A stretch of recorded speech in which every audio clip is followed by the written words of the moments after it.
What's up, everybody? It's John with John's Sports Cards and Collectibles, coming at you with a brand new video. How's everyone doing out there today in the YouTube universe? It has been a few weeks since I put out a video, and it's been kind of busy behind the scenes with life and other things. So I figured it was time to put out a video. And today we're going to take a look at some Silver Age comic books that I basically rescued from an LCS in the Pittsburgh area. And I think I got a good deal on these, and I'm going to discuss my assessment on the grades, the raw grades, and then the actual values of these comic books. And then all the other nice pertinent information I like to give. And then at the end, I'll show which ones are keys, and there's like 4 of them here. So this first batch in front of you today, in front of us today, you've got a Timmy the Timid Ghost in the center, flanked by Action Comics. That's issue 305 right here, and then issue 329 right here. So let's talk about Timmy the Timid Ghost. It's issue number 31, put out by the wonderful Charlton Comics comic book company there. And actually, the pages were in really good shape. I was shocked. Close to white inside. But a pretty good copy. And my assessment on this book is probably about like a 5.0. Is like the max it could probably get on this one. You got John D. Agostino is the cover artist. And the estimated value of that book in front of us in the middle here is roughly between 12 to 18 bucks. And you know, these are fun comic books. These Charlton comic books, and then like Timmy the Timid Ghost, kind of like a ripoff of like Harvey Comics Casper, and John, the cover artist, worked for like the longest time as a comic book artist for over like 50 years. He did notably like Archie was like his main thing. So you got that one right there in the middle, pretty cool, an oddball one. You know. I normally would not have picked up a Charlton comic book because the ones I come across are usually beat to all hell, but this was in really phenomenal shape. I was shocked. Okay, next up, we got Action Comics 305. Missing the price on it. That was just an error. Nothing special about it. I checked. I thought maybe, I had something special. No, not at all. They were all printed without the price on it, and I don't think they ever corrected it. So there's nothing strange with that. But you've got issue number 305, 1963, October 1963. My estimate on this book is about a 2.0. Estimated value roughly 8 to 12 bucks. Kurt Swan, Sheldon Moldoff were the cover artists, and then the main story in that book is Why Superman Needs a Secret Identity. It's written by Jerry Siegel. And it features a classic Silver Age cover gimmick right here, where Superman's friends and enemies debate his civilian persona, which they're doing right there. Isn't that interesting? That's a fun one. And it also has a sensational Supergirl adventure inside, too. Okay, another Action Comics on the right here, issue number 329 from October 1965. I figured this was like about a 2.0 good. Estimated value on that book in that raw grade, 6 to 10 bucks. Again, Kurt Swan and Sheldon Moldoff did the cover, and the main story is the Lair of the Secret Six with Supergirl co-starring in the backup role. You got Kurt Swan also penciling on this issue too, and so that makes it a nice one. So there you go, the first 3. Let's get into the next batch. All right, the next 3 more DC releases here. Now, there is one Marvel book at the end. Really cool one. And again, these are, people will consider these probably like reader copies, but I think some of them might be, based on my grade system, a little bit better than that. But again, don't overlook these kind of books. I mean, everybody wants the pristine comic books, the high grade, but you're going to pay a lot of money for those. Just remember, if you don't mind, coming out of pocket, knock yourself out, pull the trigger, buy the more expensive, cleaner looking book. But for me, I'm looking at like what I'm paying for on a comic book and then the actual raw value once I figure out what the grade is supposed to be.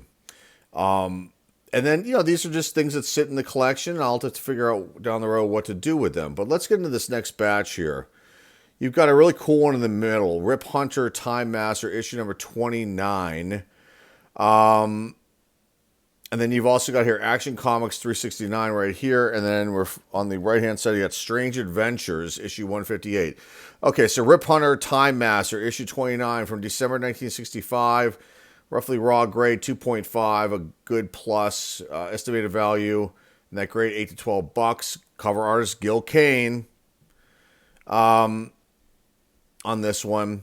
And then it's there's also a variant. I don't know. It says a variant attribution. Nick Cardy and Will Eli. And then there's some credit to Gil Kane and Nick Cardy on this one right here. But very, very cool cover. Crazy Spider going after Rip Hunter there. The story title, The Doom of the Giant Valley, and Rip is like taking his great talking point for this video. Because most modern fans should know that he is from the Arrowverse, Legends of Tomorrow. So there you go, Rip Hunter, a little additional information there. Now, Action Comics 369. That one is from November 1968. My raw grade assessment 3.5, a VG minus. Estimated value $10 to $15. Cover artists Kurt Swan and Neil Adams, two massive names. Pretty cool. And then just to add in here, Neil Adams, he did touch up and inked the cover with Kurt Swan. And that's pretty much it for that one right there. Now, Strange Adventures 158, that was from 1963, November 1963. Raw grade assessment. I might have been a little bit nice on this one, but the spine's really bad. 2.5 is what I was calling it, a good plus, $10 to $14. Murphy Anderson is the cover artist. He did a lot of sci-fi covers for the Strange Adventures series. It also contains a Julius Schwartz cameo inside the story, The Mind Masters of Space, along with a Star Hawkins detective backup feature. So, and you can't see it's cut off here. You can't see the end of the box, but there's the Minds of Space. The Mind Masters of Space, excuse me, a little box right here. So there you go. There are the next three. Let's get into the next batch. The next batch of 3 Silver Age comics that I rescued. In the middle, you've got Our Army at War, issue 194 from June 1968. Nice copy right there. Probably about a 4.0 VG. Estimated value $15 and $22. Joe Kubert did the cover art. And it's the origin and first appearance of the Kid Gorillas of Unit 3, where you can see right here. You got these young guys fighting. Awesome cover. Just killer. It also features an iconic Sergeant Rock cover drawn by the absolute master, Joe Kubert. Silver Age War titles. There's a dedicated collector base to this actual release. So, nice pickup right there. Okay, to your left, you've got Superboy, issue 132. Not a big fan of Superboy, but it was a pretty nice copy. Figured I'd pick it up. After doing my assessment, probably a 4.0 VG from August 1966. Estimated value $12 to $18. Kurt Swan, George Klein did the cover artwork, features the first appearance of Supremo right there. A giant alien superhero who temporarily outshines Superboy in Smallville. There you go. Nice Superboy issue right there. And then to our right here, Blackhawk from 1962, September 1962. My raw grade assessment on this one was probably like a 3.0, good to VG. $8 to $12 in value. Dick Dillon and Sheldon Moldoff were the cover artists. And you've got like the sci-fi military mashup happening here as they face off against Stone Age monsters and wild sci-fi gadgets, or maybe they battle wild sci-fi gadgets. And Dick Dillon worked on Blackhawk for like the longest time, and then he went on to work with Justice League of America. All right, let's get into the last book, and then I'll show you which ones are the keys, and we'll wrap this. The last book of the batch. I paid $3 for this, which was a steal. And you might say, oh, John, look, there's a piece of the cover torn off here, and this looks like God only knows what happened down here in this corner. Doesn't matter. It's Amazing Spider-Man. And for $3, there was no way I was going to pass up on this. I think anybody that collects any sort of Silver Age books and, just wants to, add to their collection, they would have picked this up as well, too. So you've got February 1968 is when this one came out. My raw grade assessment on this book is probably about a 1.8, a good minus. Estimated value of this book, and it's pretty close to these numbers, $25 to $35. I paid $3 for this. Cover artist John Romita Sr. And you got Kazar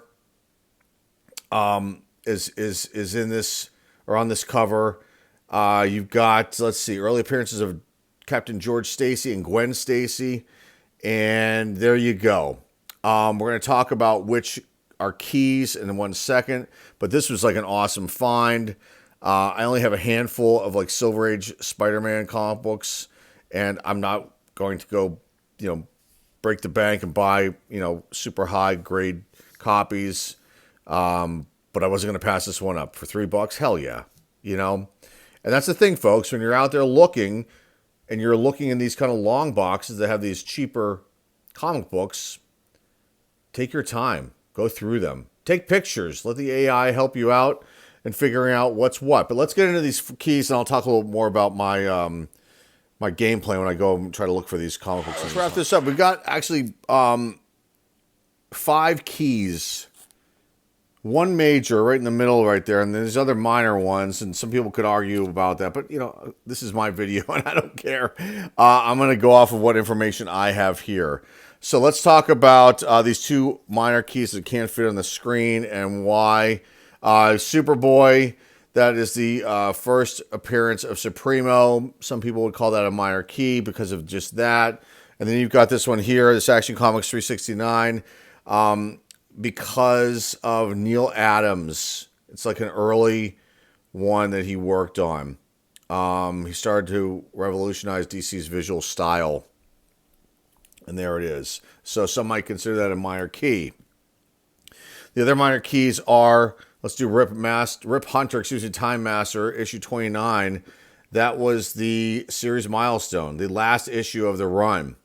And obviously Gil Kane did the cover art on that one. It's pretty cool stuff right there.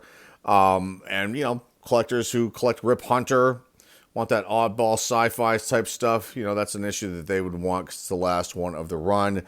Our Army of War, or At War, Sergeant Rock is featured there. It's a minor key because of the Kid Gorillas of Unit 3 showing up and making their first ever appearance. Yeah, this cover's awesome. I mean, it's super, super cool. Henry Jacques, John Charlemagne, and then Perrault, and then Danton. I love it. I love it. It's just killer cover. Very cool stuff. Okay, the other key here is the Amazing Spider-Man issue 57. It's Spider-Man fighting Kazar. It's pronounced 2 different ways. It's just, an iconic book, John Romita Sr. It's got an early appearance, like I mentioned before, Captain George Stacy and Gwen Stacy. And there you go with that. Now, just to end this talking about, like, when I go on these hunts, I like to find books like this. It's a chore. I've talked about it before. My hands get filthy because a lot of these comic book shops, they do not take care of this older inventory. And what they end up doing is, say they'll buy a gigantic collection or something from an estate sale or something that was like, it had fire damage to it or water damage to it. And then they cherry pick all the good books, the really higher priced books, and they throw them all in these the rest of them in these cheaper boxes. And they don't bag and board them. It's really disappointing to see that because these are antiques, regardless of what you may think of the condition of like this Rip Hunter or what's going on here with the Spider-Man book. These are still antiques and they need to be treated as such. And so what I end up seeing at a lot of these comic book shops is just, they don't give a shit. They don't care. And that's a shame. They're all about moving product and dealing with floor space and things like that. And so that's why they dump these books in these boxes, and they're worth a lot more money a lot of times. But you have to dig. You have to find them. They're not like you're not just going to go to any comic book shop and find these. You've got to find them. And sometimes they miss stuff and put them in these boxes because they're not like, they're not doing deep dive into researches, on some of these things. So if you're out there and you're on the hunt, just go through, take your time, take pictures. Like I said just a few minutes ago, let the AI really give you an assessment. When I do this stuff, I take photographs of the front of the book, the back of the book, the spine, the interior, and I get a pretty good assessment from AI on the actual condition and grades, raw grades, and the value. It can be up and down as far as the numbers that I get for that, but it's pretty on point. So that's what I do, and there's no shame in that. And I'm a paying customer, and so that's like part of the deal. But anyway, there you go, guys. That's the video for today. Hopefully you enjoyed this one. I saved these 10 Silver Age books from an LCS, and it was definitely fun. And I've got some more of these kind of videos coming up soon. We'll see about a sports card video coming up down the pike too. I don't know, because there's really not a whole hell of a lot out there to purchase, and there's nothing I really want. And we'll see what happens and when the next video is, for that matter. So that's all I've got for you guys today. If you're new here and like what you see and hear here, please hit the subscribe button. Please comment down below. Please share this video with everybody out there in the collecting community, comic book community. And remember to give this video a thumbs up, a like, and that is all I've got for you guys today. Until next time, folks, this is John Sports Collectibles signing off, and I'll see everybody very, very soon. Take care.